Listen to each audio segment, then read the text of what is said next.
depression in Dark Souls, number 7, I'm going to talk about the Asylum demon. Now, I kind of hit on this before with the whole journey and how that affects, how that works. So, I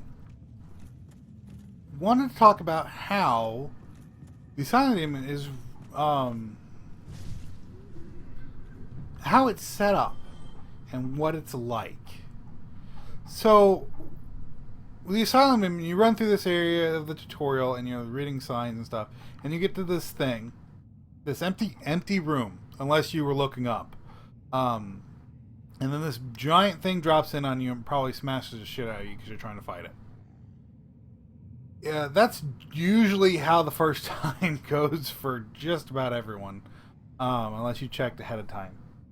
So the trick with the demon, though, is that you don't have to face him right away. You can be stubborn, and you can go after him, taking little itty bitty chunks out of his life, like 3 damage, 3 damage, 3 damage.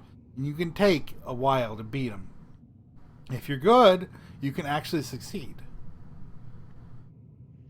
Or you can take the doorway and go out that way.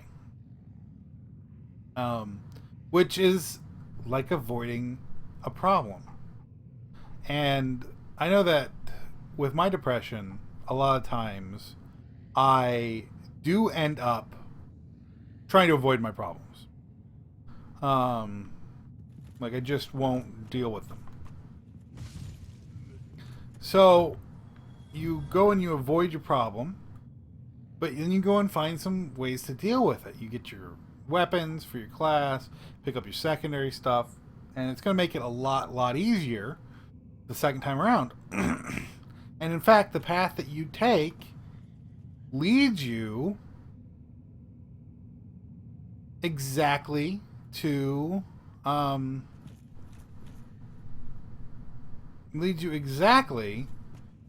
a vantage point to deal with this problem. You can drop in on them.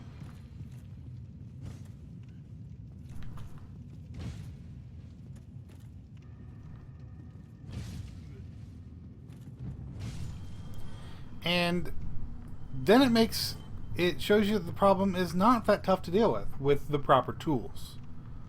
And, you know, with depression, that's something that you probably should figure out in real life. Is that with the proper tools and the proper preparation, big problems really aren't. So that's a good way of the Asylum demon. And the Asylum demon leads you into the rest of the game. Like, it shows you that the game isn't unfair. It may be harsh, but it isn't completely unfair. And I guess you could call that with life. I'm not so convinced myself, but you could decide that with life. Yeah.